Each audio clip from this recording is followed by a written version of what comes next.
At 1:24 on a Sunday morning in March 1990, two men dressed as Boston police officers rang the night bell at the Gardner Museum. They claimed they were responding to a disturbance call, then proceeded to tie up the guards and spend the next 81 minutes systematically looting the galleries of $500 million in art. 13 pieces vanished that night, including Johannes Vermeer's The Concert. With only 34 authenticated Vermeers known to exist, this single canvas is valued at over $250 million, making it the most valuable stolen object on Earth.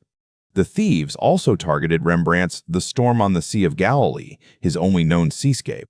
Despite the work's historic importance, the intruders handled them with amateurish violence, cutting the canvases directly from their wooden frames. Every major auction house, dealer, and private collector runs prospective acquisitions against international law enforcement databases. If a stolen Vermeer surfaces on the open market, it is immediately flagged, recognized, and seized. Masterpieces that cannot be sold for cash migrate into a hidden parallel economy where their value is extracted through different means. Popular imagination suggests a reclusive billionaire commissioned the heist to hide a masterpiece in a secret vault. However, specialized art crime investigators find that real-world thefts are rarely driven by aesthetic obsession. Instead, a stolen painting functions as criminal collateral. Because the work is too hot to liquidate, its value drops by 95% to account for risk, serving as non-cash currency for underworld leverage. A syndicate uses the painting as a security deposit to lock in an arms purchase. Once the illicit goods are sold and the cash paid back, the painting is returned or passed to another party as a store of value. The Italian Camorra Mafia followed this exact pattern for over a decade.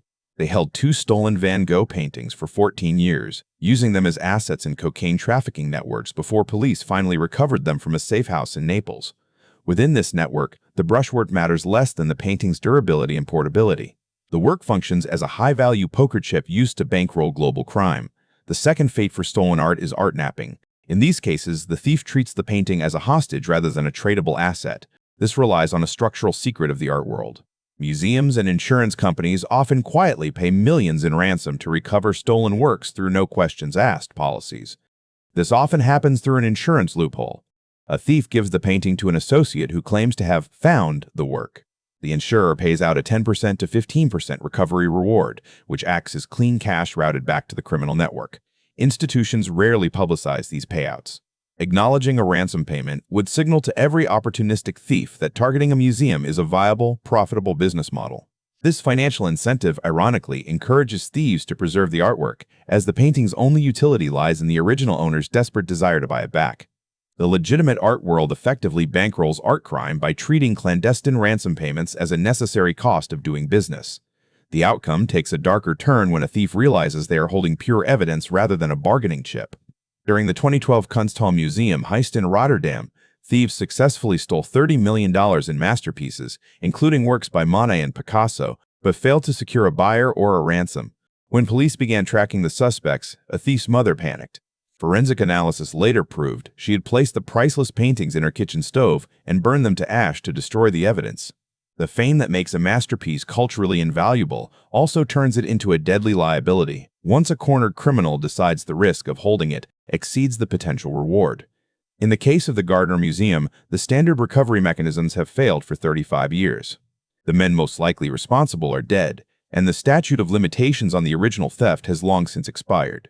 Because the Gardner collection was uninsured against theft, the insurance backdoor payout was never an option.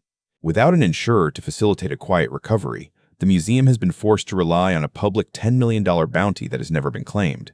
With the statute of limitations expired, law enforcement no longer has the threat of prosecution to use as leverage against anyone holding the paintings. Per the strict terms of Isabella Stewart Gardner's will, the collection can never be rearranged. As a result, the museum continues to hang the empty frames exactly where the paintings once lived. Instead of being admired in a secret vault, the world's missing masterpieces serve as mafia collateral, rot in attics, or have already been destroyed by a panicking thief. They remain trapped in a shadow economy, separated from the frames that still wait for them in Boston.